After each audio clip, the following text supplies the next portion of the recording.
हजारों साल पहले वैन वू को 10 रिंग्स मिलती हैं और वैन वू उन 10 रिंग्स की मदद से अमर और काफ़ी ताकतवर हो जाता है। लेकिन वैन वू कोई अच्छे काम नहीं करता है, बल्कि वो बुरे काम करता है, जैसे कि वो किंगडम्स पर राज करता है, सरकारें गिराता है। इसके बाद वो अपनी सेना भी बनाता है जिसका नाम 10 रिंग्स रहता है और वो दुनिया भर में फैल जाते हैं। तो वैन वू हजारों साल से पैसे और ताकत के पीछे भाग रहा था, लेकिन अब उसे कुछ और चाहिए था। तो वो एक हिडन गांव तालू जाने का फैसला करता है जिसमें कुछ मैजिकल क्रिएचर रहते हैं और वहाँ के लोग अभी भी देवता युद्ध कला जानते हैं।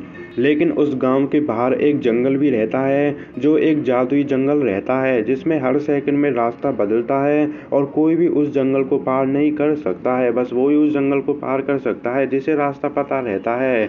तो वैन वू अपने गार्ड्स के साथ उस जंगल को पार करता है, लेकिन वो जंगल अपना रास्ता बदल लेता है और उसकी वजह से उनकी कार पलट जाती है। तो वहाँ पर सभी गार्ड्स की डेथ हो जाती है, लेकिन वैन वू बच जाता है। तो वैन वू अब जंगल को पार कर लेता है और उसे वहाँ पर एक लड़की मिलती है जिसका नाम यिंगली रहता है। तो यिंगली वैन वू को गाँव जाने से रोकती है और वैन वू यिंगली से लड़ता है, लेकिन वो लड़ाई उनकी कोई दुश्मन की लड़ाई नहीं रहती है, बल्कि वो उनकी एक रोमांटिक लड़ाई रहती है और उसी लड़ाई में उन दोनों को प्यार भी हो जाता है। लेकिन वैन वू को गांव वाले रिजेक्ट कर देते हैं, लेकिन ली वैन वू से प्यार करती थी और वो अपने प्यार को पाने के लिए गांव छोड़ देती और वैन वू के साथ रहने चले जाती है। साथ ही वो अपनी शक्ति को भी गांव छोड़ देती है। उसके बाद वैन वू और ली को 2 बच्चे होते हैं जिनका नाम सेंगची और जायलिंग रहता है और वैन वू भी अपने प्यार में रिंग्स को उतार देता है और उनको लॉक करके दूर रख देता है और वो 10 रिंग्स की लीडरशिप भी छोड़ देता है क्योंकि वो अब अपनी फैमिली के साथ एक नॉर्मल लाइफ जीना चाहता था। तो जब सेंगची 7 साल का था तो वैन वू के दुश्मन जिनमें से आयरन गैंग रहती है वो वैन वू को मारने के लिए आते हैं, लेकिन वैन वू उन्हें वहाँ पर नहीं मिलता है, बट वो ली को मार देते हैं। तो वैन वू को जब ये पता चलता है तो उसे काफ़ी दुख होता है क्योंकि वो ली से काफ़ी ज़्यादा प्यार करता था। तो जिस दिन से ली की डेथ हुई थी वैन वू अपनी रिंग्स पहन लेता है। तो वो सेंगची के साथ आयरन गैंग के मेंबर्स को मार देता है, लेकिन वहाँ पर उसे लीडर नहीं मिलता है। उसके बाद वैन वू अपने बेटे सेंगची को मार्शल आर्ट सिखाता है, उसे वो लड़ने की ट्रेनिंग देता है, लेकिन जायलिन को वो इन सब से दूर रखता है। बट जायलिन हार नहीं मारती है, वो लोगों को लड़ते देख खुद लड़ना सीख लेती है। अब जब सेंगची 14 साल का था तो वैन वू उसे एक मिशन पर भेजता है जिसमें उसे आयरन गैंग के लीडर को मारना था, यानी अपनी मॉम यानी ली के कातिल को मारना था। लेकिन सेंगची मिशन को पूरा नहीं करता है और वो वापस से अपने डैड के पास भी नहीं जाता है। तो वो सीधा सैन फ्रांसिस्को चले जाता है और वो अपना नाम सेंगची से बदलकर शॉन रख लेता है और यहीं से फिल्म की स्टोरी शुरू होती है। तो अब प्रेजेंट डे सेंगची को दिखाते हैं जिसे अपनी बहन की तरफ से एक पोस्ट कार्ड मिलता है जिसमें उसकी बहन का एड्रेस लिखा हुआ रहता है। इसके बाद सेंगची जॉब पर जाता है, वो वैलेट यानी कार पार्किंग की जॉब करता है अपनी बेस्ट फ्रेंड केटी के साथ। तो वो दोनों काफ़ी अच्छे दोस्त रहते हैं, लेकिन उनकी लाइफ में काफ़ी टाइम पास चल रहा होता है, लेकिन साथ में वो काफ़ी इंजॉय भी करते हैं। लेकिन अगले दिन वो बस से जा रहे होते हैं और उस बस में 10 रिंग्स वाले आ जाते हैं और 10 रिंग्स वाले सेंगची से उसका लॉकेट मांगते हैं, लेकिन सेंगची लॉकेट देने से मना कर देता है क्योंकि वो लॉकेट उसे उसकी मॉम ने दिया था। और 10 रिंग्स वाले सेंगची से लड़ने लगते हैं, लेकिन सेंगची उन्हें जवाबी हमला देता है। लेकिन थोड़ी देर बाद वहाँ पर एक और आदमी आ जाता है जो 10 रिंग्स का ही रहता है और उसके एक हाथ की जगह तलवार लगी हुई रहती है। वो काफ़ी ताकतवर रहता है और वो भी सेंगची से लड़ता है, लेकिन सेंगची मार्शल आर्ट में एक्सपर्ट था और वो उन्हें जैसे तैसे करके बस से बाहर कर देता है। लेकिन साथ में 10 रिंग्स वाले उसका लॉकेट ले लेते हैं और वहाँ पर काफ़ी तोड़ फोड़ भी होती है। उसके बाद सेंग मकाओ जाने का फैसला करता है क्योंकि वहाँ पर उसकी बहन थी और उसे पता था कि वो उसके बाद उसकी बहन के पास जाएंगे क्योंकि उसकी बहन के पास भी एक और ऐसा ही लॉकेट था। तो सेंग के साथ केटी भी जाने का फैसला करती है। अब वो दोनों प्लेन में रहते हैं, वहाँ पर सेंग केटी को अपनी बचपन की स्टोरी बताता है और देखते ही देखते वो मकाओ भी पहुँच जाते हैं। तो अपनी बहन की तरफ से दिए हुए पोस्ट कार्ड एड्रेस की वजह से सेंग अंडरग्राउंड क्लब पर पहुंच जाता है और उस क्लब की ओनर जायलिन ही रहती है। वहां पर ही वोंग को दिखाते हैं जो एक क्रीचर से फाइट करता है। इसके बाद सेंग को भी जायलिंग से लड़ाई करनी थी जो उसकी बहन रहती है, लेकिन उसकी बहन सेंग को हरा देती है।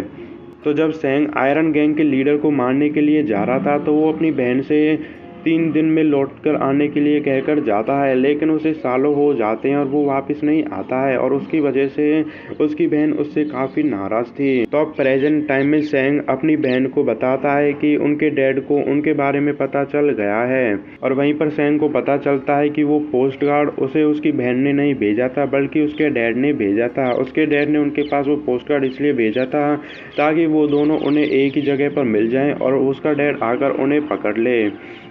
तो थोड़ी देर बाद वहाँ पर 10 रिंग्स वाले भी आ जाते हैं और वो सेंग और जायलिन से लड़ने लगते हैं, लेकिन इतने ही वहाँ पर उनका फादर आ जाता है और वो जायलिन का लॉकेट भी ले लेता है और उनका फादर सेंग और जायलिन और केटी को अपने साथ अपने बेस पर ले जाता है। तो अब रात हो जाती है और वेनवू अपने बच्चों के साथ डिनर करता है। वहाँ पर वो उन्हें अपनी स्टोरी भी बताता है। उसके बाद वेनवू उन्हें बताता है कि वो वहाँ पर उन्हें क्यों लेकर आया है। तो लीजेंडरी गांव टालू की पहाड़ की गहराई में एक दरवाज़ा है जहाँ पर उन गांव वालों ने ली को बंद कर रखा है।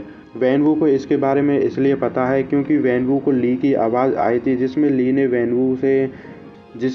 वेनवू को अपने पास बुलाया ताकि वेनवू ली को आज़ाद करवा सके। तो उसके बाद वेनवू उन दोनों लॉकेट को ड्रैगन की आंखों में लगाता है। उसके बाद वहाँ पर एक नक्शा बन जाता है। वो नक्शा गांव के बाहर जो जंगल है उनका नक्शा रहता है। तो उस जंगल में साल में एक दिन एक सीधा रास्ता बनता है और उसी रास्ते की मदद से वेनवू उस गांव तक पहुंचने वाला था। तो वेनवू वहां गांव जाकर गांव में जितने भी लोग थे उन सभी को मार देगा ली को बचाने के लिए, लेकिन ये उसके बच्चों को मंजूर नहीं रहता है और उसी की वजह से वेनवू अपने बच्चों को जेल में डाल देता है। अब तो जेल में उन्हें ट्रेवर मिलता है जो एक एक्टर रहता है। तो वो हर हफ्ते वेनवू को नाटक करके दिखाता है और ट्रेवर के साथ उन्हें मॉरिस भी मिलता है जो टालू गाँव का ही एक क्रिएचर था। उसका सर नहीं रहता है लेकिन उसे नॉलेज काफ़ी ज़्यादा थी और मॉरिस उन्हें भूल भुलैया वाले जंगल को पार करवा सकता था। तो वो मॉरिस की मदद से अपने डैड से पहले उस गांव तक पहुंच सकते थे। इतने ही वहां पर जायलिन को बाहर निकलने का रास्ता भी मिल जाता है। तो वो जेल से बाहर निकलकर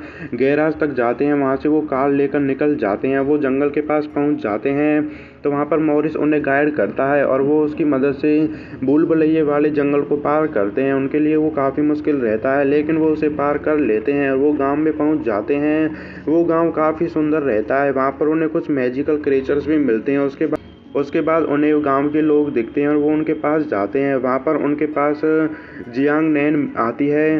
तो जियांग नैन ली की बहन थी, यानी कि वो सेंगची और जायलिंग की मौसी। तो उसके बाद वो नैन को बताते हैं कि वेनवू डार्क गेट ओपन करने के लिए उनके गांव आ रहा है ताकि वो ली को बचा सके। लेकिन उसी पर नैन उन्हें बताती है कि हजारों साल पहले कुछ Saul consumers dweller in darkness ने लोगों पर हमला किया था। वो साउल को कंज्यूम कर लेते हैं। तो लोगों के लिए ड्वेलर इन डार्कनेस से लड़ना काफ़ी मुश्किल था, लेकिन वहाँ पर चाइनीज़ ड्रैगन की मदद से वो ड्वेलर इन डार्कनेस से लड़ते हैं और वो उसे डार्क गेट में कैद कर देते हैं। तो वेनवू के पास जो आवाज़ आ रही थी ली की, वो ली की नहीं थी बल्कि वो ड्वेलर इन डार्कनेस की थी।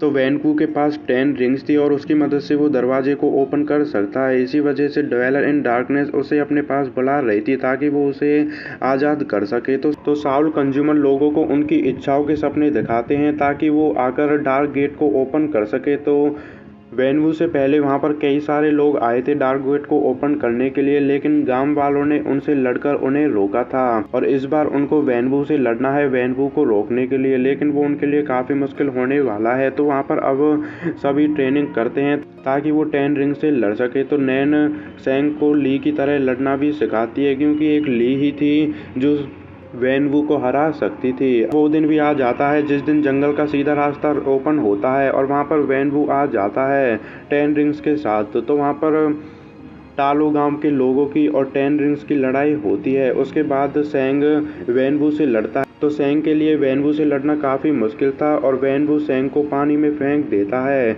उसके बाद वेनवू डोर के पास जाता है और वो डोर को तोड़ने लगता है। उस डोर में से ड्वेलर के कुछ मिनियंस बाहर आते हैं और वो लोगों की साउल चुराते हैं ताकि वो ड्वेलर इन डार्कनेस को जगा सकें। तो अब इसके बाद 10 रिंग्स और टालो के लोग एक साथ हो जाते हैं ड्वेलर इन डार्कनेस से लड़ने के लिए।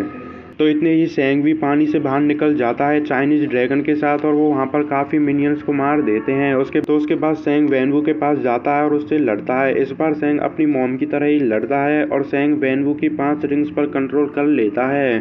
थोड़ी देर बाद वो वैनवू की 10 रिंग पर कंट्रोल कर लेता है और उसके बाद सेंग वैनवू को रुकने के लिए भी कहता है, लेकिन इतनी डोर टूट जाता है और ड्वेलर इन डार्कनेस बाहर आ जाता है और वो वैनवू को मार देता है। तो वैनवू अपने बेटे को बचाने के लिए उसे अपनी 10 रिंग्स दे देता है। तो उसके बाद चाइनीज ड्रैगन और ड्वेलर के बीच फाइट होती है, लेकिन ड्वेलर चाइनीज ड्रैगन की साल को अपनी तरफ खींचने लगता है। अगर वो ऐसा कर लेगा तो ड्वेलर को हराना काफ़ी मुश्किल हो जाएगा, लेकिन इतने ही कैटी ड्वेलर के गले में तीर मारती है और वो घायल हो जाता है। उसके बाद सेंग ड्वेलर के अंदर अपनी 10 रिंग छोड़ता है और अपने जादू से उन 10 रिंग्स को बाहर निकालता है और उसी से ड्वेलर के टुकड़े टुकड़े हो जाते हैं और ड्वेलर मर जाता है और वो सभी बच जाते हैं। तो उसके बाद सेंग कैटी फिर से सैन फ्रांसिस्को आ जाते हैं और वहाँ पर उनके पास वोंग आता है जो उन्हें अपने साथ ले जाता है। तो मिड क्रेडिट सीन में वोंग उनको ब्रूस बैनर और कैलर डेनवर से मिलवाता है। तो वहाँ पर वो रिंग्स को चेक करते हैं और उन्हें पता चलता है कि वो रिंग किसी को सिग्नल भेज रही हैं। तो अब फिल्म में क्रेडिट के बाद जायलिन को दिखाते हैं तो उसे 10 रिंग्स को बंद करना था, लेकिन वो ऐसा ना करके बल्कि उनकी लीडर बन जाती है और अब उसकी अकेडमी में लड़की भी रहती हैं और यहीं पर फिल्म खत्म हो जाती है।